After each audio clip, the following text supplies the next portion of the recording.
കണ്ണൂർ ജില്ലാ bus operators association വാർഷിക general body യോഗവും ആശ്രയ നിധി സ്കീം ഉദ്ഘാടനവും കണ്ണൂർ ചേംബർ ഹാളിൽ നടന്നു. ആശ്രയ നിധി ഉദ്ഘാടനം കെ വി സുമേഷ് എം.എൽ.എ. നിർവഹിച്ചു. സ്വാഭാവികമായി ഇൻഡസ്ട്രി ഒരുപാട് പ്രയാസങ്ങളിൽ അഭിമുഖീകരിക്കുന്നുണ്ട്. ഇതിന്റെ നേതാക്കന്മാരായിട്ട് പലതും സംസാരിക്കുമ്പോൾ ഇന്നത്തെ ഈ ഗതാഗതക്കുരുക്ക്, ഇന്ധന വിലവർദ്ധനവ് തുടങ്ങിയ ഒരുപാട് പ്രയാസങ്ങൾ നിരത്തുകളിൽ നമ്മൾ അഭിമുഖീകരിക്കുന്നുണ്ട്. സമയം കൃത്യമായിട്ട് ഓടി എത്താൻ പറ്റാത്തതിന്റെ ഭാഗമായിട്ടുള്ള പ്രശ്നങ്ങൾ, ഈ വലിയ ഗതാഗത കുരുക്ക് എന്നൊരു വളരെ പ്രധാനപ്പെട്ട കാര്യമാണ്. നമുക്കറിയാം, ഇവിടെ ഇരിക്കുന്ന ഒരുപാട് ആൾക്കാരെ നമ്മുടെ പാപ്പുംശ്ശേരി, പഴയങ്ങാട് ജില്ലയിലെ തന്നെ വരുമ്പോഴുള്ള പ്രധാന ബ്ലോക്കാണ് വളവട്ടം, പാലം, പുതിയൊരു ഈ ഏരിയയൊക്കെ. എല്ലാവരും ചേർന്ന് ഞാൻ വിവിധ സംഘടനാ നേതാക്കന്മാരെ എന്നോട് നേരത്തെ തന്നെ ഈ കാര്യങ്ങൾ ആവശ്യപ്പെട്ടിരുന്നു. അവിടെ ഒരു പരിഷ്കാരം നടപ്പില്ല. ഞാൻ ചെറിയൊരു ഉദാഹരണമാണ്. ആ പരിഷ്കാരം നടപ്പിലാക്കണമെന്ന് ആവശ്യപ്പെട്ടപ്പോൾ ഞങ്ങൾ അതിനെ അവരെല്ലാവരും കൂടി ആലോചിച്ചൊരു കോമഡി എല്ലാവരും ചേർന്ന് താൽക്കാലികമായ ഒരു സംവിധാനത്തിലേക്ക് പോയപ്പോൾ വലിയ മാറ്റമാണ്.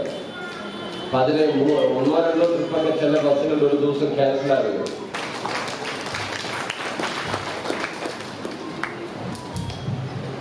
അടുത്തതായി വിവിധങ്ങളായ ആവശ്യങ്ങൾ ഉന്നയിച്ചുകൊണ്ട് Kerala state private bus operators federation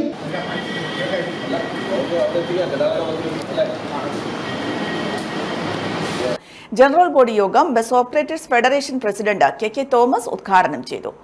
വ്യവസായ സൗഹൃദ കേരളം എന്ന് മാറി വരുന്ന ഗവൺമെന്റുകളൊക്കെ പറയും. ഇപ്പൊ നിലവിലുള്ള LDF ഗവൺമെന്റ് ആണെങ്കിൽ വിദേശങ്ങളിലൊക്കെ പോയി വലിയ വ്യവസായികളൊക്കെ ഇവിടെ കൊണ്ടുവന്ന് ഇവിടുത്തെ മണ്ണും ഇവിടുത്തെ വൈദ്യുതിയും വെള്ളമൊക്കെ അവർക്ക് സൗജന്യമായി നൽകി, എല്ലാ സൗകര്യങ്ങളും നൽകി, മിനിറ്റുകൾക്കുള്ളിൽ അവർക്ക് ലഭിക്കേണ്ട പെർമിറ്റുകളൊക്കെ ലഭ്യമാക്കാമെന്ന് വാക്കുകൊടുത്ത് ഈ വ്യവസായത്തെ പ്രോത്സാഹിപ്പിക്കുന്ന ഈ കാലഘട്ടത്തിൽ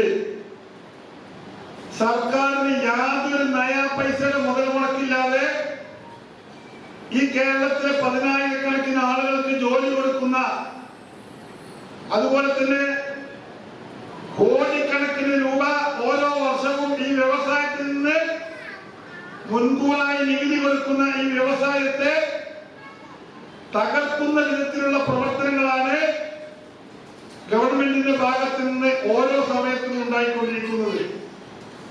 എന്ത് തെറ്റാണ് നമ്മളത് ചെയ്തത്? ജില്ലാ പ്രസിഡന്റ് പി മോഹനൻ അധ്യക്ഷത വഹിച്ചു. സംഘടനാ ഭാരവാഹികളായ Rajkumar Karuvarath, Hamza Erikkunnan, MS Premkumar, Velayudhan, Manoj Kumar, K Sathyan, K Gangadharan, VV Latheef തുടങ്ങിയവർ സംസാരിച്ചു. ഉദ്ഘാടന ചടങ്ങിന് ശേഷം കലാപരിപാടികളും നടന്നു.